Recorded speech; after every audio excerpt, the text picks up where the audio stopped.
Semoga tidak tertidur ya. Mohon maaf teman-teman. Ya, terima kasih Miss Ivo. Saya hari ini diberikan kesempatan untuk berbagi kepada kita semua. Ya, jadi selamat siang Bapak Ibu guru, pendidik generasi penerus bangsa Indonesia. Ya, jadi kadang-kadang kita lupa bahwa kita ini adalah pendidik generasi gitu ya. Sehingga kadang-kadang kita merasa sudahlah mengerjakan bagian saya sebisa saya saja gitu tanpa mempunyai effort atau paradigma yang benar tentang pendidikan itu sendiri gitu ya. Jadi hari ini saya Hendra Sembiring, saya ingin menyampaikan sedikit tentang apa yang Miss Ivo juga tadi sampaikan, merdeka belajar. Saya lebih lebih menekankan pada merdeka belajar dan pemikiran Ki Hajar Dewantara ya, pemikiran Ki Hajar Dewantara yang saat ini sedang dipakai atau diulas oleh Kemendikbudristek ya, yang saat ini untuk semua guru di seluruh Indonesia seperti itu. Dan judul saya adalah relevansi pemikiran Ki Hajar Dewantara terkait merdeka belajar ya, terkait merdeka belajar. Jadi kita sudah sering mendengarkan merdeka belajar itu bagaimana dan sebagainya. Mungkin saya hanya sedikit menambahkan saja apa pemikiran beliau yang saya ketahui. Saya juga bukan ahlinya, jadi mohon maaf. Jadi kalau misalnya nanti ada pertanyaan dan saya tidak bisa menjawab karena saya juga masih belajar, bersama-sama kita masih belajar.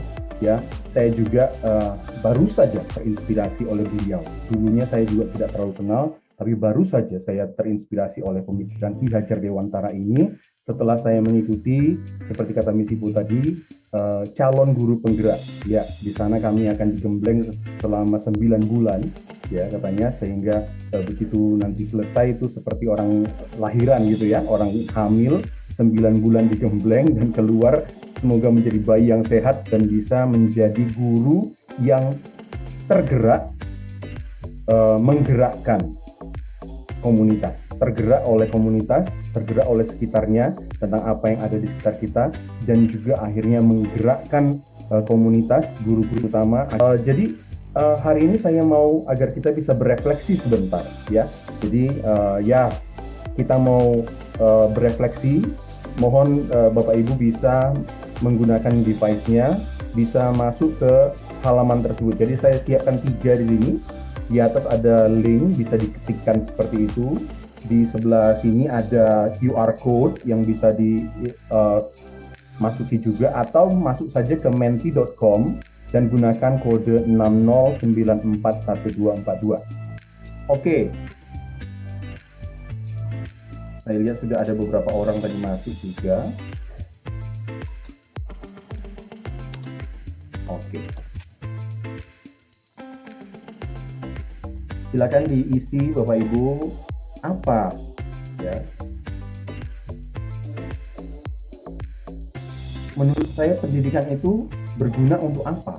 Nah, jadi Bapak Ibu sendiri adalah para educator gitu ya, para orang yang berkecimpung di bidang pendidikan ini. Tapi sebenarnya menurut Bapak Ibu untuk apa sih? Gitu. Apa sih gunanya? Perlu nggak sih? Ya. Apa sih sebenarnya peran saya? Nah, kira-kira gitu ya. Ya, saya sudah bisa melihat ada yang mengatakan bahwa itu bisa meningkatkan kualitas hidup. Ya, mendidik, membentuk karakter seseorang menjadi jembatan bagi seorang untuk meraih impian. Oh, ada kata meraih impian gitu ya. Jadi ada karakter untuk membangun meraih impian. Oke, kemudian ada memanusiakan manusia, luar biasa. Ya, ada menentukan kemana arah tujuan melangkah dalam kehidupan. Waduh, berat sekali ya. Ya, membangun masa depan diri sendiri, membantu orang lain membangun masa depan negara. Wow, ya, luar biasa. Mempersiapkan masa depan anak-anak, mengubah kehidupan menjadi lebih baik, ya. Ya, itu selalu menjadi ini ya, agar di masa depan kita lebih baik ya. Pendidikan mengubah dunia, memacu pertumbuhan sebuah bangsa. Wow, ya. Jadi bukan hanya sekedar di sekolah saja, tetapi sudah berpikir masa depan dunia, ya. membuka pikiran, paham situasi sekitar, mampu merespon dengan tepat. Oke. Manfaat pendidikan tidak hanya sebatas mendapat ilmu, bagi individu pendidikan dapat bermanfaat meningkatkan kualitas kesejahteraan. Ya, tentu saja. Ya, jadi bukan hanya untuk diri sendiri, tetapi pendidikan itu juga untuk masa depan, generasi penerus bangsa, gitu ya. Jadi bukan hanya untuk satu orang atau sekelompok orang yang dalam lingkup kecil, tetapi pendidikan ini untuk masa depan. Cucu kita nanti juga merasakan apa yang kita sedang pendidikan yang sedang kita lakukan sekarang juga bermanfaat bagi generasi mendatang, seperti itu ya. Ya, luar biasa sekali jawaban Bapak Ibu di sini ya. Luar biasa, kelihatan sekali bahwa kita memang adalah pendidik-pendidik gitu ya. Sudah mengerti apa peran kita dan bagaimana kita bisa melakukan yang terbaik ya. Kalau sudah tahu apa tujuannya, tentunya itu lebih memudahkan ya. Kalau kita belum tahu tujuannya, kita akan meraba-raba mau kemana arahnya. Tapi ketika kita sudah tahu, oh pendidikan ini berguna untuk ini, maka saya tahu atau minimal saya bisa mencari jalan ke sana sehingga nantinya saya to the point, on target gitu ya. Oke, ada pertanyaan kedua. Silakan Bapak Ibu lihat di gadgetnya masing-masing. Nah, menurut Anda ciri-ciri merdeka belajar, tadi kita judulnya tadi terkait dengan merdeka belajar ya. Nah, kalau disebut ciri-ciri merdeka belajar itu menurut Anda gimana? Bapak Ibu semua ya, kita sudah banyak mendengarkan merdeka belajar. Nah, menurut Bapak Ibu apa sih itu? Gitu ya. Merdeka belajar itu seperti apa? Sudah bisa dilihat? Apakah slide-nya sudah berubah? Tapi kok nggak bisa menjawab ya? Bisa dijawab? Oh itu bisa itu, ya bisa. Oke, ada yang kata belajar mandiri. Wow, belajar tanpa tekanan itu bagus sekali itu, ya. Nanti saya juga akan berbicara tentang itu. Ya, belajar dari siapa saja. Oke, merdeka untuk belajar dari siapa saja. Feel free, ya bagus. Bebas tempat, bebas kapan waktu juga ya, bebas tempat, bebas waktu, di mana saja, mandiri ya, tanpa batas, tidak terikat waktu. Wow, luar biasa ya. Belajar, tapi yang ini belajar dari siapa saja sesuai minat. Luar biasa. Ya. Literaturnya juga bebas. Oke. Tapi pasti tentunya tidak semua bebas ya. Pasti tentunya tidak 100% bebas, tetapi minimal diberikan kebebasan kepada kita ya. Merdeka belajar ini juga bukan hanya untuk murid saja, tetapi tentunya untuk guru juga ya. Merdeka untuk mengajar sesuai dengan apa yang dibutuhkan gitu ya. Ada student oriented. Wah, sudah luar biasa ini Bapak Ibu ya, semua ya. Jadi sebenarnya apa yang Bapak Ibu sudah sampaikan di sini sudah sesuai dengan apa yang akan saya sampaikan. Jadi saya selesai untuk hari ini ya. Oke, luar biasa. Terima kasih Bapak Ibu. Ya, rasanya sudah sangat paham tentang apa yang yang ingin disampaikan ya. Nah, saya lanjutkan kepada presentasi saya.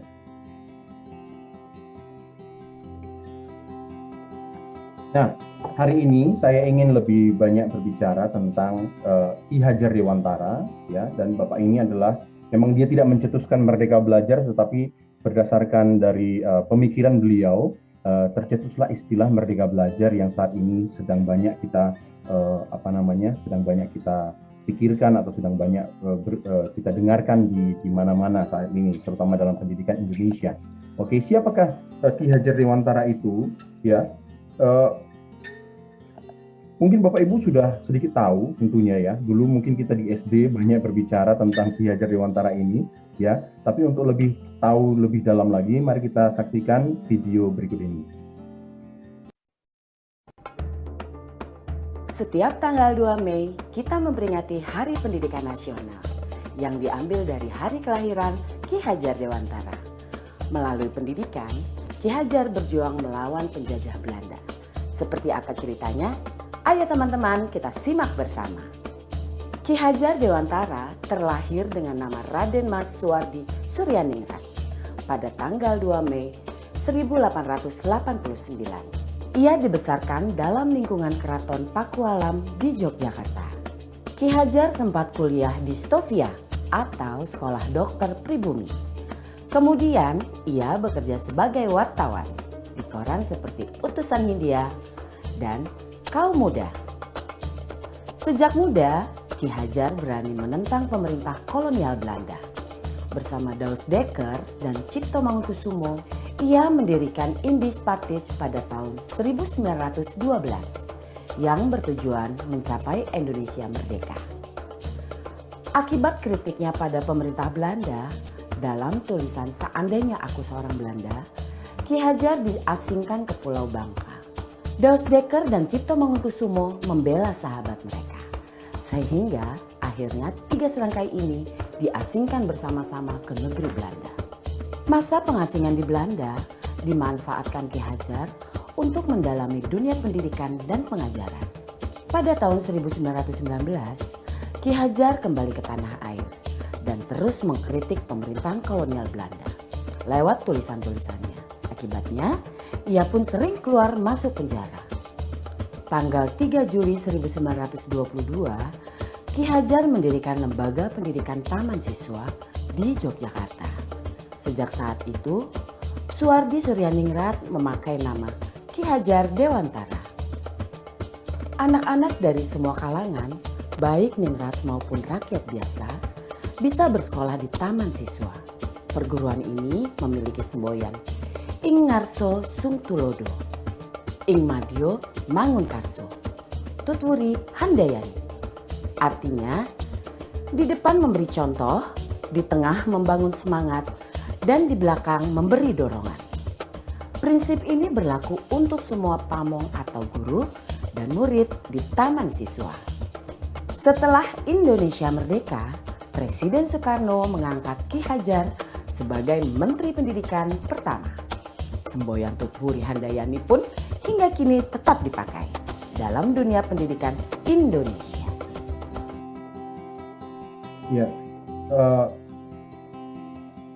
Ya, saya dulu sangat ingat ya, Tutwuri Handayani ini dipakai di mana-mana ya. Mungkin di Citahati sekarang kita tidak melihat lambang ini banyak karena tapi kalau dulu saya bersekolah di SD, SMP, SMA ya, lambang ini ada di mana-mana gitu ya. Tutwuri Handayani, tidak mengerti apa artinya, tapi Tutwuri Handayani gitu aja. Sudah, pokoknya tahu itu saja gitu ya.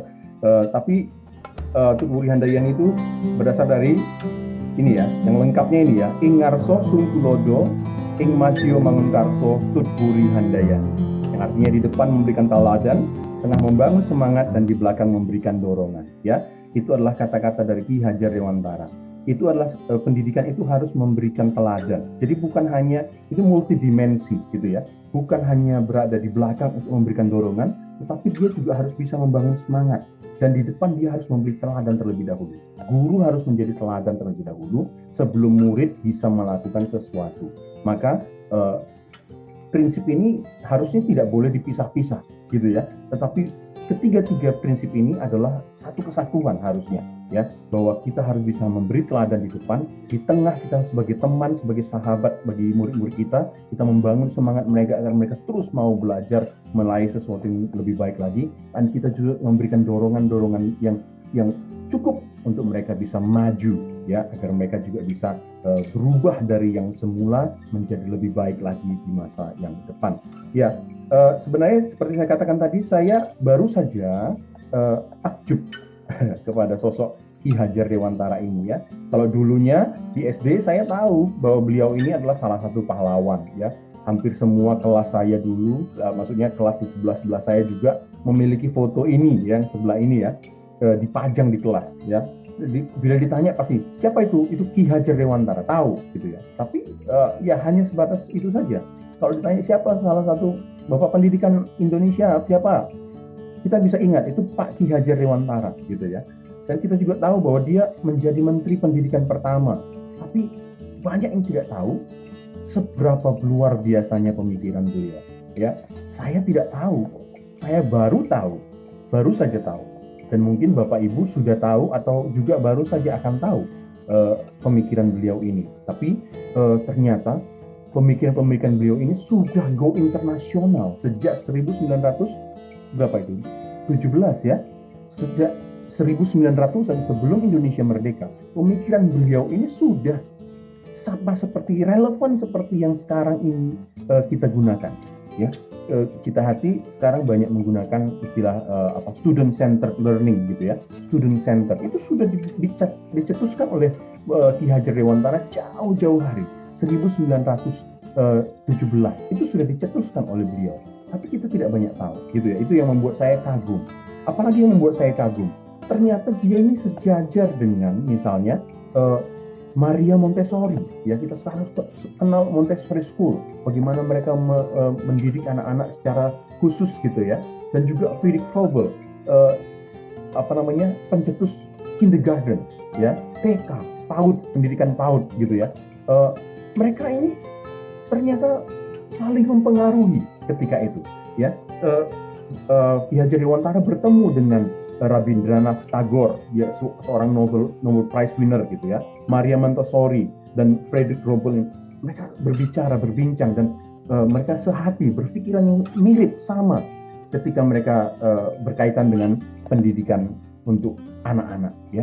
Jadi ternyata kita punya sosok yang begitu luar biasa yang sudah go internasional, pemikirannya minimal yang mungkin kurang kita hargai gitu ya.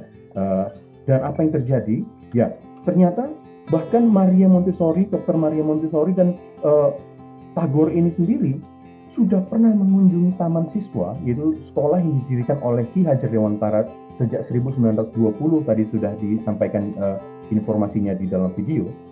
Mereka juga sudah mengunjungi. Kenapa mengunjungi? Pasti karena juga ada perasaan kagum juga ya, merasa sepemikiran dan sebagainya ya. Jadi kita bisa bangga bahwa seorang Ki Hajar Dewantara, orang yang bapak pendidikan Indonesia yang kita hargai, hormati itu, ternyata pemikirannya sudah selevel, bahkan sudah go internasional. Kenapa go internasional?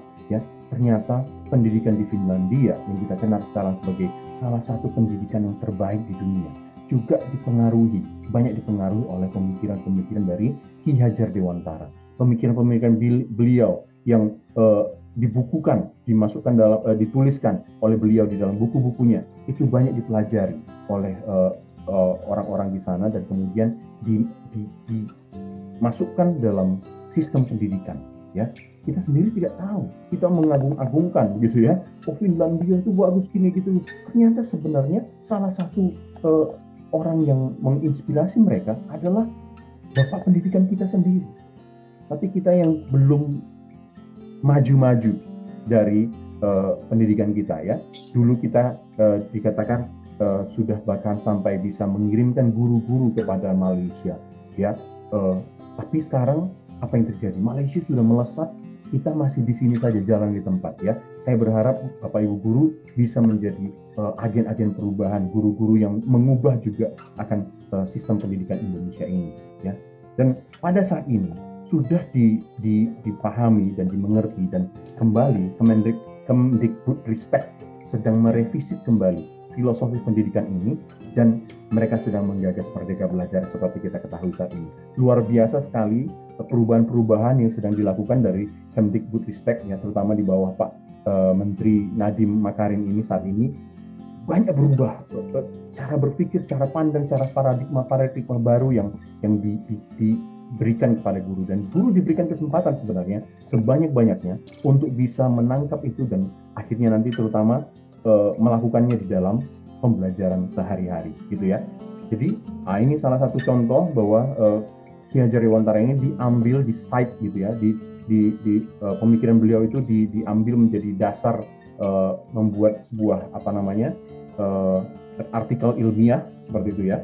Ini adalah misalnya bukti-bukti bahwa ternyata Finlandia juga tetap sudah menerapkan konsep pendidikan yang mirip dari pemikiran Ki Hajar Dewantara seperti itu ya. Ternyata mereka sudah menggunakan ini sejak lama sehingga pendidikan mereka bisa maju ya. Kadang-kadang kita kurang menghargai apa yang ada di depan kita, kurang menghargai bangsa kita sendiri. Kalau ada orang bule, rasanya itu hebat sekali gitu.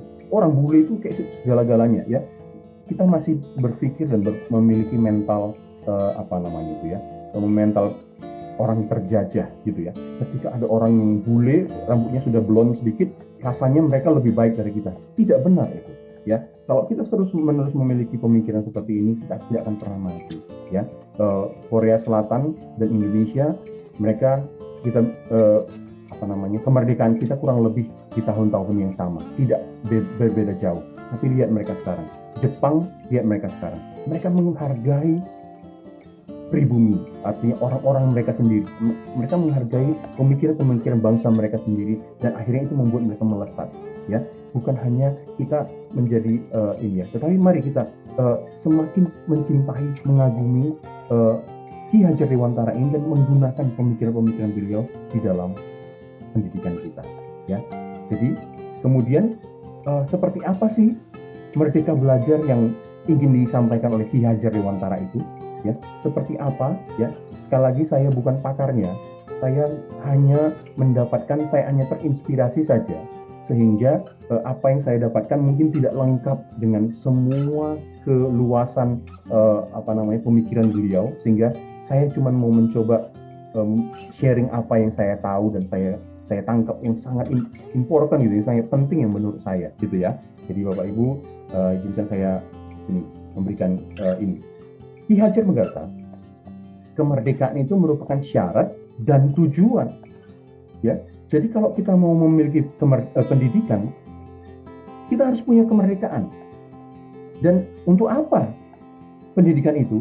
Ya supaya kita menjadi merdeka gitu ya. Jadi kemerdekaan itu merupakan syarat dan sekaligus tujuan pendidikan ya. Jadi kemerdekaan seperti apa sih ya? Ya, ini tadi ada yang menjawab ya, tanpa paksaan gitu ya. Pendidikan tanpa paksaan. Apa itu pendidikan tanpa paksaan ya? Jadi pendidikan tanpa paksaan itu adalah ya anak-anak tidak merasa terpaksa untuk belajar. Hal yang sangat ini ya, yang mengganggu kita hari-hari ini adalah di mana anak-anak murid kita tidak mau menyalakan kamera ya. Ada anak-anak murid kita, terutama yang di awal tahun ajaran lalu itu stres sebagai guru ya. Oh, banyak yang absen, banyak yang memiliki apa namanya, punya alasan-alasan khusus gitu ya untuk tidak masuk gitu ya. Tapi kan sebenar-benarnya bila pendidikan yang kita berikan itu memang menyenangkan bagi murid-murid kita, mereka tidak perlu dipaksa untuk masuk, mereka akan datang sendiri tepat waktu. Kira-kira begitu ya. Jadi pendidikan tanpa paksaan ini sekaligus adalah bagaimana membuat pendidikan itu begitu menyenangkan sehingga anak tidak merasa terpaksa untuk ikut dalam pendidikan itu, bahkan mereka datang sendiri untuk berpartisipasi gitu ya. Jadi sebuah pembelajaran itu akan lebih efektif jika anak itu dalam keadaan yang senang. Ya, saya belajar dari gitu ya. Ketika saya kemarin juga belajar di PGSD kemarin, saya menemukan bahwa ketika anak-anak itu senang belajar, mereka terbuka pikirannya. Dan ketika dia terbuka pikirannya, lebih banyak hal yang bisa kita masukkan, lebih banyak hal yang bisa dia pelajari. Daripada ketika dia belum siap untuk belajar, tiba-tiba kita berikan saja. Maka percuma, dia sudah punya benteng seperti itu ya, sehingga merasa terpaksa, aku sedang tidak mau gitu ya. Makanya mungkin kita perlu merevisit kembali cara kita memulai pembelajaran, cara kita melihat pada kesiapan anak dalam belajar ya, supaya jangan kita sekedar saja menyampaikan, tetapi sebenarnya anak belum siap dan mereka merasa terpaksa untuk menerima apa yang kita sampaikan ya. Mereka harus memiliki freedom of choice ya. Seringkali guru-guru hanya pokoknya kerjakan ini, lakukan ini gitu, instruksi tanpa memberikan kebebasan memilih, kemerdekaan untuk memilih ya. Itu tidak menjadi unik bagi anak-anak, itu tidak menjadi sesuatu yang menyenangkan karena hanya berupa instruction gitu ya. Kamu harus lakukan ini, dan sebagainya ya. Berikan dia freedom of choice, freedom of speaking, how to speak, freedom of bisa berbicara, menyampaikan pendapatnya gitu ya, freedom of speech ya. Kemudian relevan, ya, biarkan mereka belajar apa yang penting, yang dianggapnya penting. Kadang-kadang kita tidak bisa mengatakan itu nggak penting, karena bagi kita itu tidak penting, ya. Misalnya saya tidak suka BTS, saya tidak suka BTS, saya tidak suka film-film Korea, tapi mungkin saat ini anak-anak itu suka, ya. Mungkin bisa juga kita masukkan BTS atau apapun juga itu ke dalam pembelajaran kita sehingga mereka merasa relevan. Aku ngerti itu. Jadi ketika mereka tahu sesuatu, mereka semangat untuk mengatakannya, itu relevan bagi kehidupan mereka. Itu yang mereka alami setiap hari. Mereka akan bersemangat belajar. Kira-kira gitu ya. Jadi ada relevan, ya. Mereka mau belajar apa? Jadi kita misalnya belajar matematika, tapi mungkin ada pertanyaan-pertanyaan yang menggunakan nama-nama BTS, menggunakan nama-nama yang mereka kenali saat ini gitu ya. Bukan si Budi, si Badu selalu begitu ya. Tetapi mungkin yang lebih mereka kenali itu membuat mereka, wih gitu. Oh, ada sedikit openness gitu ya. Karena ini relevan bagi saya. Ini sesuatu yang saya hadapi setiap hari. Kira-kira mungkin begitu ya. Kemudian kita harus mempelajari, memperhatikan kebutuhan belajar anak yang unik dan berbeda. Semua anak unik, semua anak berbeda. Tidak ada dua anak yang sama. Maka tidak bisa harusnya kita memberikan pembelajaran yang sama kepada setiap anak. Mereka harus unik, ya. Memang mungkin itu sulit sekali dalam pembelajaran di kelas. Semua jadi unik. Itu akan jadi kekacauan gitu ya. Tetapi minimal kita harus mengerti, melakukan diagnosa, asesmen diagnostik. Ya, asesmen diagnostik itu berarti kita mencoba mengakses anak-anak itu terhadap kebutuhan-kebutuhan mereka, terhadap latar belakang mereka, terhadap apa yang menjadi kesulitan mereka. Dan kemudian tentunya itu akan memberikan kita gambaran apa yang mereka butuhkan, sehingga kita bisa memberikan tepat sesuai targetnya, sesuai sasarannya, kira-kira begitu ya. Itu uniqueness ya. Jadi bisa saja di dalam kelas kita memiliki pembelajaran yang berbeda, nggak 100% berbeda, tetapi mungkin dalam kontennya sama, tetapi mungkin penugasannya berbeda dan sebagainya. Itu juga menjadi freedom of choice gitu ya. Oke. Karena kenapa? Karena without freedom of choice, there is no creativity. Without creativity, there is no life. Anak-anak ini perlu memiliki keberanian untuk memilih. Jangan selalu disuap, jangan selalu diberikan sudah jawaban. Ya, tujuan pendidikan agar mereka, anak-anak ini yang bisa nantinya, bukan supaya mereka mendapat nilai 100, bukan nilai tujuannya, tetapi bagaimana anak-anak ini bisa apa? Ya tentunya bisa memilih apa? Memilih untuk melakukan yang tepat, memilih untuk melakukan yang baik, memilih untuk itu, memilih. Kenapa? Karena di dalam kehidupan kita, pilihan adalah sesuatu yang keniscayaan. Kita bangun pagi, kita memilih mau buka mata atau mau tidur lagi. Kita memilih buka mata, kita pada pemilihan kedua mau langsung mandi atau makan dulu atau apa. Selalu harus ada pilihan-pilihan dan semua pilihan itu memiliki konsekuensi. Maka kalau kita tidak mengajarkan bahwa anak-anak ini boleh memilih, maka mereka tidak akan menjadi orang-orang yang bertanggung jawab. Gitu ya. Jadi berikan mereka freedom of choice, berikan mereka kemampuan untuk memilih, dan tidak salah untuk memilih A atau memilih B atau memilih C. Tidak apa-apa, kamu boleh memilih apapun juga sesuai dengan yang kamu mau. Jadi mereka tidak merasa bersalah, aduh aku mau A tetapi harus B ya gitu, aku mau B, tetapi berikan mereka kebebasan. Itu salah satu contoh kebebasan belajar atau merdeka belajar ya. Nah, mungkin foto ini, gambar ini sudah sering Bapak Ibu lihat ya. Jadi mungkin saya mau bertanya aja langsung ya. Boleh open mic ya. Menurut Bapak Ibu apa yang menurut Bapak Ibu ketika melihat gambar ini, apa yang tercetus dalam pikiran Bapak Ibu? Boleh silakan. Boleh langsung berbicara ya. Jadi ini ada monyet, ada burung, ada penguin ya. Ada gajah, ada ikan. Oke, Chris. Belajar memahami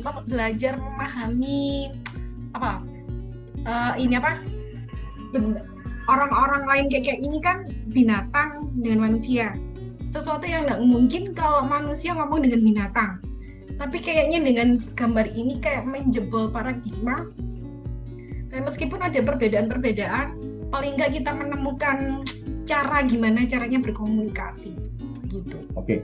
Jadi Kristiani menekankan pada bahwa kadang-kadang kita bisa berkomunikasi dengan orang-orang atau hal-hal yang berbeda, harus menjebol paradigma tersebut ya Chris ya. Oke, terima kasih Kristiani. Miss Marta Elsilia kelihatannya mau berbicara, mau menyampaikan pendapatnya, sudah open mic. Apa yang salah Miss atau apa yang benar di dalam gambar ini? Di sini sebenarnya kita bicara tentang perbedaan. Perbedaan itu indah. Ada beberapa binatang yang kemudian di situ dikumpulkan dengan talenta dan apa yang mereka punya.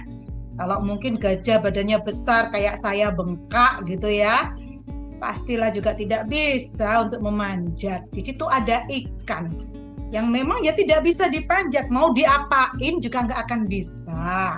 Yang menang ya pasti monyet. Nah di sini kalau instruksinya, please climb that tree. Ini yang sebenarnya yang kita harus belajar tentang arti pendidikan. Berbeda itu indah. Bagaimana caranya kita memberikan satu persepsi yang sama untuk kita mencapai arah dalam pembelajaran dengan siswa yang berbeda. Siswa berbeda itu indah dan unik. Nah, ini yang memang kita perlu untuk belajar bagaimana hal yang mustahil atau hal yang mustahil ini kita bisa memberikan sebagai seorang guru yang baik. Terima kasih Mr. Hendra. Oke, baik sekali. Terima kasih atas penekanannya bahwa siswa-siswa itu berbeda ya, dan mereka memiliki kemampuan-kemampuan yang berbeda gitu ya. Jadi kalau semua hanya disuruh climb tree, pasti yang menang adalah monyet begitu ya, atau minimal juga bisa burung, ya bisa terbang naik langsung ke atas pohon begitu ya. Tapi bagaimana dengan ikan? Bagaimana dengan gajah? Bagaimana dengan anjing dan walrus itu di situ ya? Apakah kemudian ketika mereka tidak bisa naik ke atas pohon itu berarti mereka bodoh? Apakah kemudian mereka menjadi orang yang tidak terpelajar begitu ya? Dan apa kira-kira kaitannya dengan pembelajaran kita di sekolah? Ya, mungkin Bapak Ibu ada yang bisa menyampaikan pendapatnya. Apa kaitan gambar ini dengan pembelajaran kita di sekolah? Mr. Ferdi mungkin yang baru saja bergabung dengan kita, mungkin punya pemikiran Pak? Ya, kalau menurut saya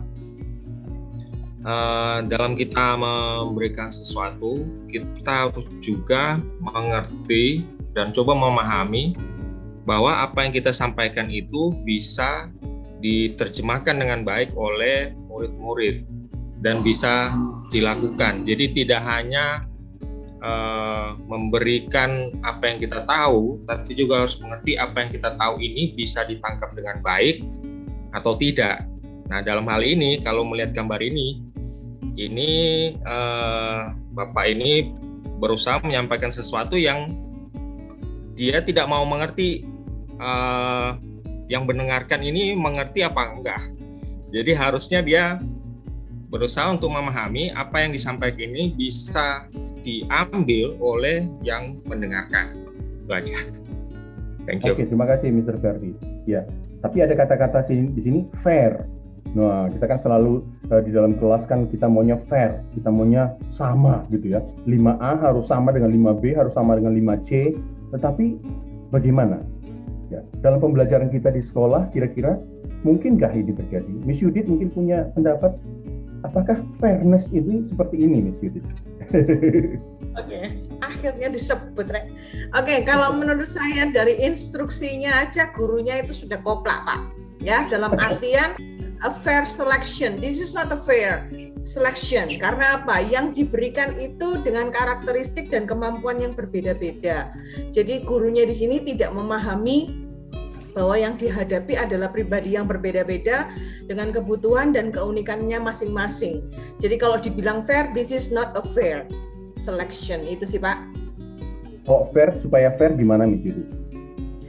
Kalau dibilang supaya fair, berarti meskipun agak merumitkan gurunya gitu ya. Jadi agak membuat gurunya itu lebih kerja lebih keras.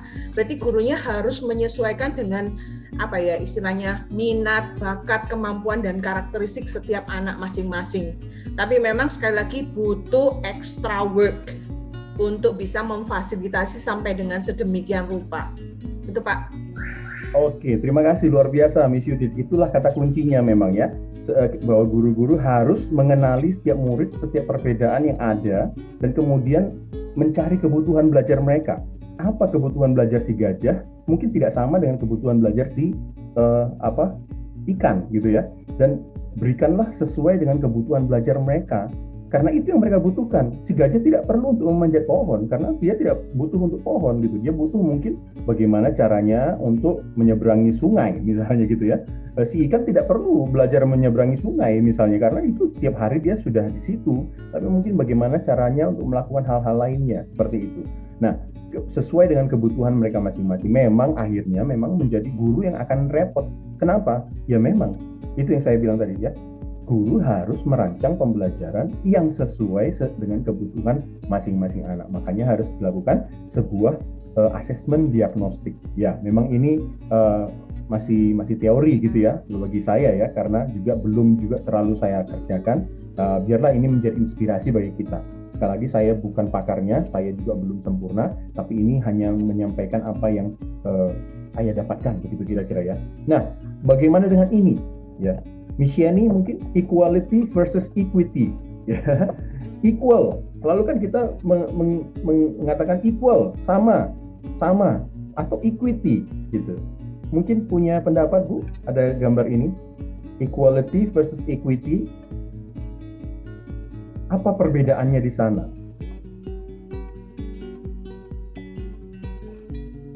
Missiani nggak dengar mungkin? Kebutuhan, Mbak. Kebutuhan. Gimana itu? Kalau yang tinggi kan nggak butuh box, sementara yang pendek butuh 2 box. Jadi kalau equality itu kan lebih pada jumlahnya yang sama, tapi kok equity itu lebih kepada kebutuhannya yang berbeda. Tapi sama-sama ingin melihat pertandingan baseball atau apa itu. Gambar. Berarti tujuan pembelajarannya sama ya, Miss? Tujuan pembelajarannya adalah ingin melihat pertandingan baseball gitu ya. Yap. Tapi ternyata ada yang sudah tinggi yang tidak perlu banyak tidak perlu banyak effort gitu. Sedikit saja sudah bisa tanpa ada crate di situ, dia sudah bisa melihat melewati ini ya. Ya, oke. Tapi ada juga yang agak pendek yang membutuhkan tambahan crate gitu ya. Bahkan ada yang sangat pendek sehingga membutuhkan 2 bahkan ya. Tetapi tujuan pembelajarannya sama. Tujuan mereka sama, yaitu ingin menonton sebuah pertandingan baseball begitu. Nah, terkadang ini ya kata kuncinya itu ya. Bukan equality. Selalu itu kan kita kita gaung-gaungkan equal harus sama, semua harus sama. Itu kadang-kadang malah merusak gitu ya. Ya seperti ini. Ya dia tidak akan mendapat apa-apa. Ya, equal, mereka mendapatkan hal yang sama. Bapak ini bahkan terlalu jauh melebihi daripada kebutuhannya gitu ya. Yang ini pas. Berarti sebenarnya yang diberikan ini, pembelajaran yang diberikan ini dengan diwakili oleh satu grade ini adalah cocok untuk yang berbaju merah. Terlalu ringan untuk yang berbaju biru, tapi terlalu sulit untuk yang berbaju ungu. Kira-kira gitu ya. Jadi mereka yang 2 ini tidak mencapai tujuan pembelajarannya. Terlalu ringan, dia sudah tahu, tidak perlu lagi seperti itu gitu kira-kira ya. Jadi mungkin itu bisa menjadi dasar pemikiran kita juga ketika kita memberikan tugas pembelajaran di dalam kelas kita. Jangan selalu ngomong equal, tetapi equity, sesuai kebutuhan. Apa yang dibutuhkan anak ini, berikan dia supaya dia bisa mencapai tujuan pembelajarannya, yaitu menonton pertandingan. Seperti itu. Maka memang guru harus melakukan survei kecil-kecilan untuk melihat ya, anak ini sudah bisa apa, anak ini belum bisa apa, dan sebagainya. Nah, berdasarkan survei-survei tersebut, maka kita bisa melakukan atau memberikan pembelajaran yang tepat bagi murid-murid kita. Itu salah satu pemikiran dari Ki Hajar Dewantara ya. Kemudian maksud dan tujuan pendidikan. Nah, maksud pendidikan itu sendiri ya, menurut Ki Hajar Dewantara adalah untuk menuntun segala kodrat yang ada pada anak-anak agar mereka mencapai keselamatan dan kebahagiaan yang setinggi-tingginya. Itu yang paling penting. Segala kodrat. Apa tugas guru? Menuntun. Tugas guru adalah menuntun segala kodrat yang ada pada anak-anak. Tujuan utamanya dari pendidikan apa? mencapai keselamatan dan kebahagiaan yang setinggi-tingginya, bukan mencapai 100, bukan. Ada anak mungkin dia sudah bahagia dengan nilai 80 karena dia tidak bisa. Dia bisa 75, standarnya 75. Tapi ketika dia bisa sampai 80, dia sudah bahagia. Berarti tercapai. Berarti dia sudah lebih baik dari sebelumnya. Tujuan kita jangan selalu 100, tapi kita harus melihat kepada kebutuhan anak-anak tersebut. Kita harus apresiasi apa yang mereka sudah lakukan supaya mereka juga tetap bahagia, ya, dan bisa menjadi manusia sebagai anggota masyarakat dan sebagai manusia pada umumnya. Itu adalah tujuan pendidikan. Jadi kita ingin menuntun mereka mencapai semua. Apa yang kodrat-kodrat yang mereka miliki, kita tuntun agar mereka bisa mencapai keselamatan dan kebahagiaan. Itulah kata-kata persis dari Ki Hajar Dewantara. Kemudian apalagi yang dikatakan? Bahwa kita harus, pendidikan Indonesia itu harus dilandaskan pada tujuan mencerdaskan kehidupan bangsa, membentuk karakter, dan menciptakan pendidikan yang memerdekakan, yang memberikan kemerdekaan belajar bagi siswa dan kemerdekaan mengajar bagi guru. Jadi guru juga mendapatkan kemerdekaan untuk mengajar. Kita bisa merdeka mencari resources yang ini ya. Saat ini ya, terutama dengan adanya teknologi internet gitu ya, kita tak terbatas resources kita. Luar biasa kalau guru mau repot mencari, banyak sekali luar biasa cara-cara baru, hal-hal baru yang ada di internet itu untuk membawa kita kepada memperkaya diri kita untuk bagaimana mengajar murid-murid kita, kira-kira gitu ya. Jadi mari kita memberikan pendidikan yang memerdekakan mereka. Nah, apa itu kodrat? Ya, nah kodrat anak itu ada dua menurut Ki Hajar Dewantara, yaitu ada kodrat alam dan juga ada kodrat zaman. Ya, jadi kodrat masing-masing anak itu ada dua, yaitu secara alamiah dan zaman yang dimana dia berada saat ini. Nah, ini ya, kodrat alamiah anak adalah bermain. Anak baru lahir, apa yang kita lakukan? Kita lakukan ketik. Kita ingin bermain bersama dia. Itu adalah sesuatu yang alamiah, sesuatu yang tidak perlu diajari. Ya, anak-anak akan cari bagaimana dia bisa bermain. Betul ya, teman-teman. Nggak ada perlu kita ajari bagaimana. Kadang-kadang mereka dengan kreatifnya dia membuat cara-cara bermain sendiri. Nanti kamu lari ke sana, nanti aku gini. Wah, kita lucu juga ya anak-anak ini. Mereka kodratnya adalah bermain. Maka apa yang bisa kita tangkap dari sini? Gunakanlah kodrat itu. Gunakanlah bahwa mereka suka bermain itu menjadi bagaimana kita bisa mengajari mereka matematika, mengajari mereka English, mengajari mereka sosial dan sebagainya. Gunakan kodrat mereka yang suka bermain itu untuk yaitu bagaimana mereka memiliki ketertarikan kepada pembelajaran kita lewat bermain, gitu ya. Ki Hajar Dewantara sangat banyak menggunakan permainan di dalam sekolah taman siswa yang dia dirikan, gitu ya. Misalnya gobak sodor. Kalau kita kenal gobak sodor itu juga mereka gunakan dulu untuk bermain, untuk ya tentunya ada tujuannya, gitu ya. Tujuan dalam bermain itu. Kemudian juga misalnya congklak, gitu ya. Congklak itu digunakan untuk melatih daya pikir siswa, gitu. Jadi hal-hal tersebut, bermain ini diberikan kepada siswa agar mereka semakin semangat untuk belajar. Nah, mungkin kita bisa mungkin saat ini tidak seperti itu banget gitu ya, tetapi kita bisa tetap menggunakan bahwa kodrat alami anak itu adalah bermain. Gunakan itu untuk pembelajaran kita, di dalam pembelajaran kita. Nah, kodrat zaman, tentunya berbeda zaman, berbeda juga kebutuhannya dan tantangannya.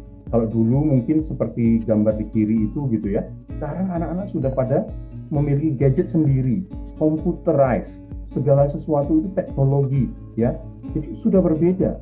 Jangan kita selalu berkata, oh dulu waktu aku SD, ya, oh anak-anak itu nggak seperti ini. Atau dulu waktu aku, selalu kita kembali ke masa lalu, itu tidak tepat mestinya. Kita harus melihat masa ini, apa yang ada saat ini, tantangannya seperti apa. Anak-anak sendiri juga mengalami tantangan kok. Mereka mengalami tantangan yang berbeda dari kita, makanya karena berbeda dari kita, tidak bisa kita memberikan cara yang kita dulu kerjakan, karena tantangannya sudah berbeda, gitu ya. Gak bisa kita, kok dulu Miss gini, dulu saya gini, gitu. Dulu Mister gini, ya, karena tantanganmu berbeda. pada saat ini mereka punya tantangan yang lain. Mari kita kenali dulu tantangan tersebut supaya kita bisa memberikan solusi yang tepat bagi murid-murid kita. Karena tantangannya berbeda, zamannya berbeda. Zaman tahun 1920 dengan 2020 sekarang 2021 sangat berbeda. Teknologinya berbeda, segala sesuatu cara berpikir berbeda, ya pasti. Sekarang anak-anak kita dengan mudah misalnya mau makan tinggal Gojek gitu ya. Itu cara berpikir ini tidak ada 10 tahun yang lalu gitu ya. Tidak ada. Jadi tidak bisa kita samakan dalam tiap rentang waktu. Makanya kita perlu mengenali setiap kebutuhan anak terkait dengan zaman di mana mereka sedang hidup saat ini juga, ya. Tentunya salah satunya dengan merangkul teknologi. Merangkul teknologi. Anak-anak kita itu adalah digital native. Digital native. Mereka lahir sudah langsung teknologi semua ada di sekitar mereka. Televisi, gadget, HP dan sebagainya, komputer itu semua sudah ada, iPad dan sebagainya itu semua sudah ada, tinggal mereka pakai dan sebagainya. Sehingga cara berpikir mereka tidak lagi bisa lepas dari teknologi. Kalau kita tidak merangkul teknologi ini, maka kemungkinan besar yang terjadi adalah mereka tidak menjadi engage, mereka tidak menjadi semangat belajar, mereka tidak merasa dilibatkan dalam pembelajaran, tidak relevan bagi mereka. Sehingga mau tidak mau kita harus merangkul teknologi, ya. Puji Tuhan saat ini kita sudah banyak melakukan itu di Citahati. Saya percaya guru-guru sudah mau belajar banyak hal. Tadi Miss Ivo juga katakan bagaimana kita tahun lalu tidak mengenal Zoom, tiba-tiba harus mengenal Zoom, tentunya dengan cara pembelajaran lewat online dan sebagainya. Kita semangat sekali Bapak Ibu guru ini untuk belajar hal-hal baru. Itu luar biasa dan memang seperti itulah yang harus kita lakukan, bahkan lebih lagi, ya. Jadi supaya mereka ini juga merasa dilibatkan dan sesuai dengan relevan dengan apa yang mereka butuhkan saat ini, ya, yaitu teknologi. Begitu. Mau masuk SD? Ya. Yakin mau masuk SD? Salah satu kata-kata quote dari dulu sebentar. Siapa itu ya? Oke, salah satu kata-kata dari Ki Hajar Dewantara lainnya adalah bahwa pendidikan itulah tempat persemaian segala benih-benih kebudayaan yang hidup dalam masyarakat kebangsaan. Ya, jadi pendidikan itu tempat persemaian. Kalau kita tahu persemaian itu adalah tempat di mana kita memulai sebuah tumbuhan kecil, ya. Tempat persemaian itu tempat di mana kita mencoba memastikan tumbuhan-tumbuhan kecil ini hidup, tumbuh kecil, ya, masih benih menjadi tumbuhan kecil. Itulah tempat persemaian. Pendidikan inilah tempat persemaian, terutama PAUD dan SD itu adalah tempat persemaian di mana kita masih memberikan dasar-dasar, masih memberikan kepada mereka hal-hal yang bersifat sangat basic sekali. Bagaimana mereka bisa mengatasi nantinya kehidupan ini. Jadi pandanglah mereka sebagai benih-benih yang harus kita tumbuhkan untuk disemaikan supaya bagaimana caranya mereka akan tumbuh dan bisa bertumbuh dengan baik, ya. Nah, ini salah satu ilustrasi dari Ki Hajar Dewantara itu adalah guru sang tani. Kita ini bagi Ki Hajar sama seperti juru tani, ya. Guru adalah sama seperti juru tani. Murid-murid itu adalah benih-benihnya, ya. Kalau Bapak Ibu lihat di sini, ya, ada benih-benih yang berbeda-beda, ya. Ada benih-benih A, benih B. Ini gambaran saya sendiri, ya, sebagai tugas ini kemarin, ya. Ini gambaran saya, ya. Ini ada benih A, benih B, benih C. Tentunya benih A ini, misalnya benih A ini jagung, maka cara menumbuhkan jagung ini tidak bisa sama dengan cara menumbuhkan padi. Bahkan padi dengan gandum juga mungkin berbeda caranya, ya. Jadi setiap benih ini, yaitu murid-murid kita, harus ditangani dengan cara-cara berbeda, ya, oleh sang juru tani. Apakah dia ditanam di tanah yang tidak berair, ataukah di sawah, gitu, ya? Itu berbeda caranya, ya. Kita harus mengenali dulu, apakah murid kita ini jagung atau padi atau misalnya gandum atau kentang atau apa, gitu, ya, atau mangga, gitu, ya. Yang tentunya semua itu berbeda, cara menanamnya, cara mengembangkannya, cara menumbuhkannya dan sebagainya. Pupuknya juga mungkin berbeda, ya. Pupuknya juga mungkin berbeda. Bisa jadi sama pupuknya, tetapi juga bisa berbeda, ya. Jadi kita harus mengenali, ya. Jadi peralatan-peralatan ini adalah proses-proses pembelajaran kita. ya. Bisa jadi itu adalah media belajar, teknologi yang kita gunakan, metode-metode pembelajaran, ya, atau strategi belajar, itu bisa diibaratkan sebagai alat-alat pertanian seperti ini, ya. Dan lahan itu adalah sekolah di mana anak-anak disemaikan, ya, disemaikan. Itu adalah sekolah sebagai pusat pendidikan, ya. Jadi inilah yang ingin dicapai oleh Ki Hajar Dewantara ketika dia mengatakan bahwa guru itu sebagai juru tani. Guru tidak bisa mengubah jagung menjadi mangga dan tidak boleh mengubah jagung menjadi mangga. Maka mari kita kenali dulu apakah anak-anak itu jagung. Yang bisa dilakukan guru adalah memberikan pupuk-pupuk atau pembelajaran-pembelajaran yang tepat sehingga anak ini, mangga ini bisa tumbuh menjadi baik, atau sehingga padi ini bisa tumbuh dengan baik sesuai dengan karakternya sebagai padi, atau supaya jagung ini bisa tumbuh dengan baik. Kita hanya bisa menuntun, kita hanya bisa menambahkan pupuk, kita hanya bisa menyirami dengan air, tidak bisa mengubah karakter dirinya. Itulah bahwa ada kodrat alam, kodrat alami anak itu. Dia sudah memiliki. Ada anak yang cepat mengerti dalam hal-hal ini, ada anak yang lambat, ada anak yang biasa-biasa saja, tetapi ada anak yang suka misalnya berbicara, ada anak yang tidak suka berbicara, diam saja, ada anak yang semua berbeda. Kita sudah kenali di kelas kita masing-masing. Kita tidak bisa mengatakan bahwa semua anak yang tidak bisa berbicara harus bisa berbicara. Mungkin bukan itu kebutuhan dia. Tapi mari kita kenali apa yang membuat dia menjadi excellent. Kita harus kenali supaya dia menjadi dirinya sendiri. Itu ya prinsip daripada guru sebagai sang tani. Atau juga ini, ya, seperti tata surya, ya. Murid-murid itu adalah Merkurius, ada yang Venus, ada yang Earth, gitu ya, ada yang Mars dan sebagainya. Merkuri itu sangat cepat memutari matahari, cepat sekali, gitu ya. Bumi membutuhkan 24 jam, gitu ya. Jupiter mungkin saya lupa berapa tahun, gitu ya. Jadi setiap anak itu memiliki kecepatan yang berbeda, karakteristik yang berbeda, tidak bisa disamakan satu dengan lainnya. Itu penting, harus kita mengerti bahwa mereka memiliki kodrat alam yang berbeda-beda dan kodrat zaman yang walaupun sama tidak bisa juga kita samakan, gitu ya. Tidak bisa kita samakan. Kenapa? Karena zaman itu juga ada kaitannya dengan mungkin lingkungan di sekitarnya yang lainnya, di luar sekolah dan sebagainya, ya. Mungkin apakah orang tuanya seperti apa, itu juga mempengaruhi kodrat zamannya. Kita hanya bisa menuntun sebagai guru, berharap dengan tuntunan kita mereka menjadi seorang yang luar biasa, ya. Ya, pendidikan itu memerdekakan. Biarlah anak-anak itu berputar sesuai orbitnya masing-masing. Jangan kita paksa Merkurius harus masuk ke dalam orbitnya Venus atau sebaliknya, ya. Jadi ini yang perlunya kita mengenali setiap anak itu yang berbeda-beda, ya. Lalu apa peran sekolah dan guru di dalam pendidikan tersebut, ya? Nah, ini kalimat luar biasa dari Ki Hajar Dewantara, ya. Dikatakan bebas dari segala ikatan, dengan suci hati mendekati sang anak, tidak untuk meminta sesuatu hak, namun untuk berhamba pada sang anak, ya. Jadi ada kata-kata kunci bebas, ya, itu tadi yang saya bilang, merdeka belajar, bebas dari segala ikatan. Mereka bebas, boleh bermain, boleh ini, tetapi tentunya bebas yang diarahkan oleh guru. Berikan kebebasan untuk memilih, untuk bermain, untuk ini dan sebagainya. Bebas dari segala ikatan. Tapi guru harus memiliki apa? Suci hati.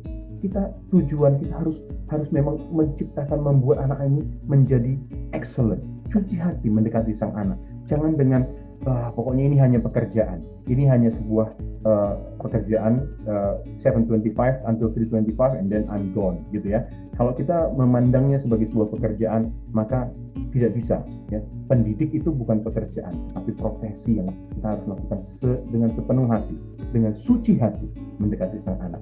Tidak untuk meminta sesuatu hak, bukan aku maunya kamu harus begini, kamu harus begini, bukan, tetapi untuk bahkan berhamba pada sang anak. Kalimat ini sungguh luar biasa. Berhamba pada sang anak itu mungkin saat ini kita banyak istilahkan dengan student center. Semua dipusatkan kepada anak, semua dipusatkan kepada murid, berhamba, guru ini berhamba pada sang anak. Artinya kita harus mencoba mengenali dia. Kita harus yang ekstra melakukan upaya-upaya untuk mengenali anak ini dan memberikannya yang terbaik. Luar biasa ya kalimat-kalimat Ki Hajar ini ya. Sehingga tentunya pertama-tama guru harus menjadi pelopor perubahan itu. Kalau guru tidak berubah, lalu tidak akan terjadi perubahan apapun. Murid tidak akan pertama berubah. Kenapa? Karena seperti kata Ki Hajar, kita ini adalah pemberi teladan. Pemberi teladan. Jadi guru harus berubah dulu. Guru harus mempelopori perubahan yang ada sehingga akan terjadi perubahan-perubahan walaupun kecil, tetapi akan terjadi perubahan. Dimulai dari apa? Perubahan paradigma. Paradigma cara kita memandang anak-anak ini harus kita ubah. Ya. Kemudian perubahan skill untuk bisa mengatasi anak yang A, mungkin si A ini adalah padi, saya harus punya skill ini, skill tertentu, bagaimana merawat padi, dan juga untuk mengatasi atau mendidik anak yang B ini yang adalah gandum, saya harus punya skill gandum, dan sebagainya. Kita harus menambah-nambahkan skill itu ke dalam diri kita sendiri. Makanya kita harus belajar, never stop learning, atau lifelong learner. Kita harus selalu menjadi lifelong learner. Tentunya pengetahuan kita ya dikatakan dalam 2 tahun, bahkan mungkin sekarang bisa lebih cepat lagi, itu sudah usang. Apa yang kita ketahui dalam 2 tahun itu sudah usang. Apa yang kita pahami 2 tahun yang lalu mungkin hari ini sudah berubah. Bisa jadi itu semua tidak relevan lagi, mungkin hanya memiliki sedikit aja relevan kerelevanannya ya. Jadi kita harus terus belajar, belajar membaca informasi dan sebagainya, isi pikiran kita dengan hal-hal yang baru agar kita juga bisa menerapkan hal-hal yang baru itu ke dalam pembelajaran kita ya. Nah, salah satunya adalah ya bukan mau promosi, tetapi sebenarnya Kemendikbud itu sudah memfasilitasi guru-guru ya untuk bisa banyak belajar ya. Ada guru belajar, guru berbagi ya. Ada guru penggerak seperti yang saya sedang ikuti saat ini, bahkan ada sekolah penggerak ya. Kalau kita tahu bahwa Cita Hati Samarinda sudah mengikuti sekolah penggerak ini, jadi satu sekolah menjadi sekolah penggerak gitu ya. Nah, mungkin kita juga bisa lain kali ketika ada kesempatan juga melakukan hal yang sama. Jadi mari Bapak Ibu saya undang untuk aktif di dalam SIM PKB ini, untuk aktif menjadi guru, memang benar-benar guru, pendidik generasi ya. Semua apa yang sudah disiapkan oleh Kemendikbud untuk mendidik kita menjadi guru yang lebih baik, mari kita gunakan supaya kita bisa selaras dalam melakukan perubahan-perubahan ini ya. Lalu apa yang harus diubah sebenarnya? Kalau menurut kata-kata Ki Hajar itu adalah budi pekerti ya. Budi itu adalah berisi cipta, karsa, dan rasa ya. Cipta itu adalah pikiran ya, pikiran, cipta, sesuatu yang kita pikirkan ya. Rasa itu adalah perasaan ya, bagaimana kita mengolah perasaan kita ya, dan di dalam pembelajaran. Dan karsa itu adalah memperkuat kemauan murid untuk belajar dan sebagainya. Dan pekerti itu adalah tenaga, raga gitu ya. Dan ketika kita gabungkan semuanya menjadi sebuah perubahan yang seimbang, holistik, dan hanya demikian maka anak-anak kita akan menjadi manusia yang berguna.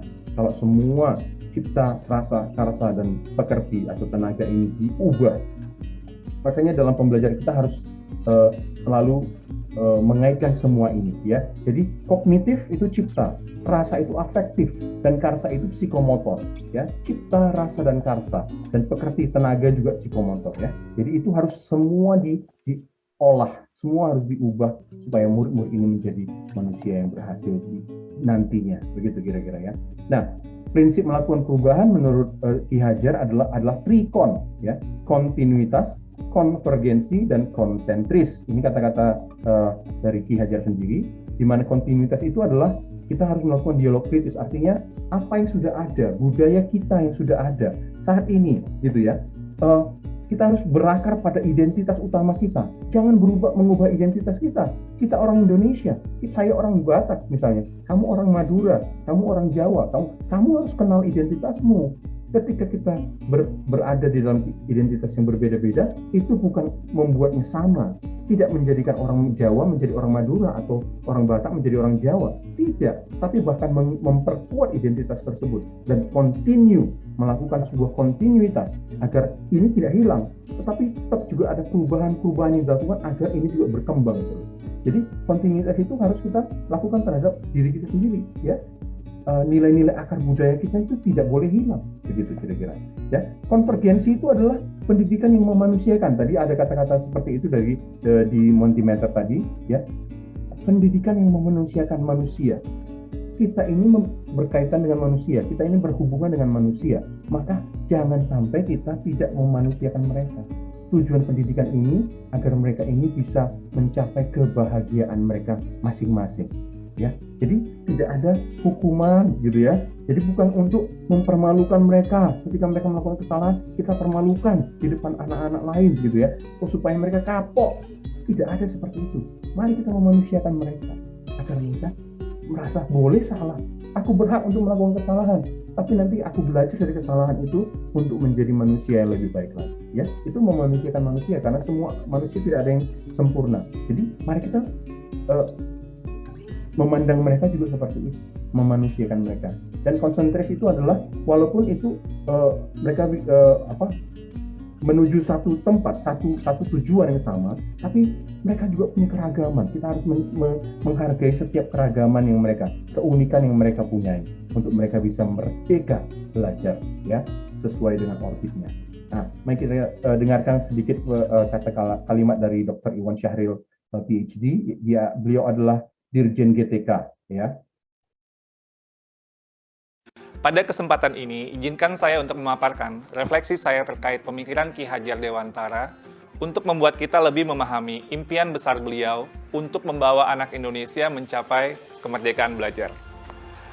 Ada dua hal yang ingin saya sampaikan di sini. Pertama, beliau berkata bahwa pendidikan adalah tempat persemaian benih-benih kebudayaan. Pada hal ini, Ki Hajar membuat sebuah koneksi dua hal yang tidak terpisahkan antara pendidikan dan kebudayaan. Dua hal ini adalah satu kesatuan. Menurut Ki Hajar, untuk mencapai kebudayaan yang kita mimpikan, peradaban bangsa yang kita cita-citakan, pendidikan adalah fondasinya. Atau dengan bahasanya Ki Hajar adalah tempat persemaian benih-benih kebudayaan. Dengan kata lain, pekerjaan yang kita lakukan di pendidikan bukan saja pekerjaan untuk anak bersekolah, ujian hasilnya baik, dan lain sebagainya, tapi adalah pekerjaan untuk menjemput kebudayaan yang kita cita-citakan. Dengan kata lain, ini adalah pekerjaan untuk membentuk peradaban. Jadi ini peran yang sangat penting antara pendidikan dan kebudayaan. Dua-duanya adalah satu ikatan yang tidak bisa dilepaskan. Yang kedua, inti dari filsafat Ki Hajar Dewantara itu adalah perubahan. Dalam hal ini, bagi saya, analogi yang tepat untuk filsafat Ki Hajar Dewantara itu adalah seperti tata surya. Selalu bergerak, selalu tidak pernah berhenti dari waktu ke waktu, dia tidak pernah statis. Karena itu, bagi Ki Hajar, kebudayaan tidak boleh statis, harus terus bergerak. Dalam upaya pemeliharaan kebudayaan, bagi Ki Hajar, itu harus terus bergerak sesuai dengan kodrat alam dan kodrat zamannya. Jika kebudayaan itu terisolasi, kebudayaan itu akan menuju kehancuran. Pendidikan pun juga sama, tidak boleh statis. Pendidikan harus terus berubah, menjawab tuntutan zamannya. Karena sepertinya kalau dalam tata surya itu, kalau Bapak Ibu bayangkan, kalau planet itu berhenti bergerak statis dia, itu akan terjadi sebuah chaos, sebuah kekacauan. Dan itulah yang dilihat oleh Ki Hajar bahwa semuanya itu harus terus bergerak dan bergerak, tidak pernah berhenti. Artinya perubahan adalah hal yang kekal, yang harus terus terjadi. Selanjutnya, planet-planet itu pun dalam tata surya tidak ada yang sama. Di sini terlihat keberagaman. Ada planet Merkurius, ada planet Venus, ada Bumi, ada Mars, dan seterusnya. Dalam melihat planet-planet ini, inilah yang kita juga lihat dalam kebudayaan dan pendidikan. Dalam kebudayaan menurut Ki Hajar tidak ada yang sama. Ada kebudayaan yang mungkin seperti Mars, ada seperti Bumi gitu ya, tapi tidak bisa disamakan. Ketika kita melakukan pertukaran kebudayaan, itu bukan untuk menyamakan semuanya, tapi untuk menguatkan identitas dari masing-masing kebudayaan. Dan kebudayaan itu terus berputar dan terus berputar kepada sumbu yang sama. Dan dalam filosofi Ki Hajar, sumbunya ini atau di mana semua planet itu bersumbu itu adalah nilai-nilai kemanusiaan. Dan ini yang menjadi hal yang esensi dari semua kebudayaan, dimanapun kebudayaan itu berada.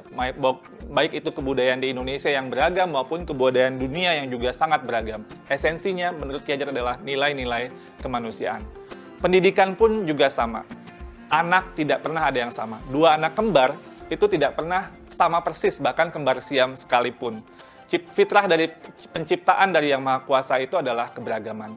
Menurut Ki Hajar, biarkanlah anak-anak itu memiliki keunikannya sendiri-sendiri. Ibarat planet-planet tadi, mereka bergerak dengan kecepatannya sendiri-sendiri. Kalau Bapak Ibu lihat di tata surya, Merkurius itu berputar sangat cepat, sementara mungkin planet Jupiter itu agak lambat berputarnya. Dan ini mereka juga berputar dengan kecepatannya sendiri-sendiri sesuai dengan orbitnya masing-masing. Masing-masing punya cerita di dalam planet yang berbeda-beda. Jadi tidak bisa dipaksakan bumi itu harus menjadi seperti Saturnus atau Neptunus itu menjadi Merkurius. Semua ada orbitnya masing-masing, semua bergerak pada sumbu yang sudah diatur dan menghamba pada nilai yang sama, yaitu nilai-nilai kemanusiaan. Nah, lalu apa yang kemudian menjadi relevansi pemikiran-pemikiran Ki Hajar Dewantara terhadap transformasi pendidikan yang sedang kita lakukan sekarang? Filosofi Ki Hajar adalah filosofi tentang perubahan, dan dalam hal ini ada 3 kerangka perubahan Ki Hajar Dewantara. Yang pertama adalah kodrat keadaan. Dalam melakukan perubahan, kita harus melihat kodrat keadaan yang terbagi 2. Pertama, kodrat alam, yang kedua, kodrat zaman. Kodrat alam itu adalah terkait dengan alam tempat di mana masyarakat itu berada. Seperti yang digambarkan oleh Ki Hajar, kalau alamnya daerah pertanian itu berbeda dengan daerah pegunungan atau daerah pantai. Yang 2 musim itu berbeda dengan 4 musim dan seterusnya. Ki Hajar bercerita bahwa kalau orang Belanda melihat orang Indonesia itu boros, karena orang Indonesia alamnya sangat ramah sekali. Jadi tidak pernah mungkin berpikir untuk masa depan yang terlalu jauh, karena alamnya selalu menyediakannya. Sedangkan orang Indonesia melihat Belanda itu pelit. Tapi ini Belanda dibentuk oleh alamnya juga, karena dia harus hidup 4 musim, dia harus berhemat, karena nanti ketika datang musim dingin, tidak bisa lagi tumbuh atau pertanian tidak bisa bergerak. Jadi ini kodrat alam yang membentuk sebuah kebudayaan, kebiasaan sebuah masyarakat. Nah, lalu juga ada kodrat zaman, bagian kedua dari kodrat keadaan. Kodrat zaman ini berarti bahwa walaupun alamnya sama, seperti daerah Bandung atau daerah Semarang dan lain sebagainya, itu tidak pernah sama dari waktu ke waktu.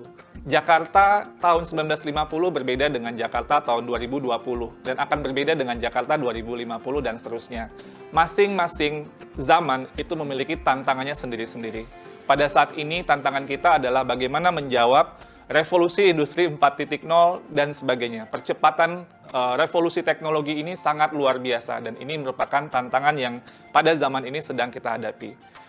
Lalu yang kedua adalah prinsip melakukan perubahan. Kalau tadi kodrat keadaan, yang kedua ini prinsip melakukan perubahan. Di sini ada yang namanya azas trikon, kontinuitas, konvergensi, dan konsentris.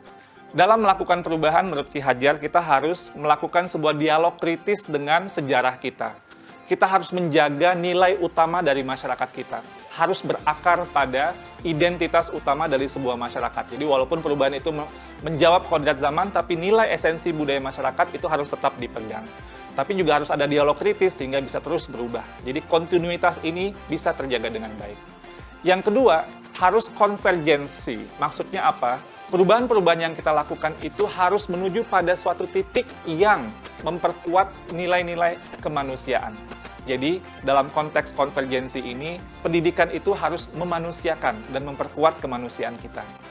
Yang ketiga, konsentris. Jadi, walaupun menuju pada nilai-nilai yang sama gitu, sumbu yang sama, tapi kita tetap harus menghargai keragaman yang ada. Karena kalau konsentris itu ibarat planet tadi, dia berputar sesuai dengan sumbunya, sesuai dengan orbitnya. Tidak bisa dicampur-campurkan. Karena itu, pendidikan itu harus menghargai keunikan. Karena itu juga, pendidikan itu harus memerdekakan. Biarkanlah masing-masing berputar pada sumbunya, beredar sesuai dengan orbitnya. Menurut kata Ki Hajar, pendidik itu ibarat petani. Petani itu dia bercocok tanam, dia memiliki banyak sekali misalnya bibit. Ada bibit padi, ada bibit jagung, ada bibit kedelai. Yang padi, tumbuhkanlah dia sebagai padi. Jangan menumbuhkan padi itu berharap menjadi jagung. Tidak akan pernah menjadi seperti itu. Dan jangan pula memelihara jagung dengan ilmu memelihara padi, nggak jadi tumbuh kembangnya jagung itu. Jadi masing-masing itu sesuai dengan kodratnya, dan itulah keragaman yang dihadapi oleh para pendidik dalam konteks kehidupan sehari-hari. Lalu yang ketiga, apa yang berubah? Yang berubah di sini adalah budi pekerti. Maksudnya ini apa? Ada dua kata di sini. Ada budi, ada pekerti. Budi itu menurut bahasa Ki Hajar itu ada 3 komponen, yaitu cipta, rasa, dan karsa. Cipta itu artinya pikiran, rasa itu perasaan, karsa itu adalah kemauan, dan pekerti. Pekerti itu maksudnya tenaga atau raga. Dalam filosofi pendidikan Ki Hajar, ini harus seimbang terjadinya perubahan tersebut. Ada olah cipta, menajamkan pikiran, olah rasa, menghaluskan rasa, olah karsa, memperkuat kemauan, dan olahraga, menyehatkan jasmani. Sehingga pendidikan itu harus holistik, harus seimbang, tidak bisa timpang. Kalau pendidikan ini bisa kita lakukan dengan seimbang, menurut Ki Hajar, ini akan terjadi kesempurnaan budi pekerti yang membawa kita pada kebijaksanaan. Dengan kata lain, jika kita melakukan pendidikan yang seimbang, tumbuh kembang anak secara holistik, ini akan menghadirkan banyak insan-insan yang penuh kebijaksanaan. Sebaliknya, jika kita melakukan pendidikan dengan timpang, maka kita akan menciptakan masyarakat yang langka, bahkan mungkin hampa dengan kebijaksanaan. Pada akhirnya, semua disiplin ilmu harus menuju kepada kebijaksanaan. Dan relevansi yang kedua dari apa yang kita pelajari dari filosofi Ki Hajar Dewantara adalah keharusan untuk memandang anak dengan rasa hormat, berorientasi kepada anak. Jadi apa tujuan pendidikan kita? Itu adalah murid, murid, murid. Jadi menurut Ki Hajar, semua yang kita lakukan di bidang pendidikan dan para pendidik itu harus berorientasi penuh kepada murid. Dengan bahasa Ki Hajar, salah satu azas dari Taman Siswa, bebas dari segala ikatan, dengan suci hati mendekati sang anak, tidak untuk meminta suatu hak, namun untuk berhamba pada sang anak. Kata-kata berhamba pada sang anak adalah sebuah analogi, tapi memiliki kedalaman nilai yang luar biasa. Bahwa Ki Hajar, seorang yang sangat ditokohkan, melihat bahwa berorientasi kepada anak ini adalah hal yang paling utama, paling esensial bagi kita para pendidik. Semoga refleksi singkat ini bisa menjadi sebuah inspirasi bagi Bapak Ibu semua, calon-calon guru penggerak yang saya banggakan. Terima kasih Bapak Ibu penggerak, salam bahagia.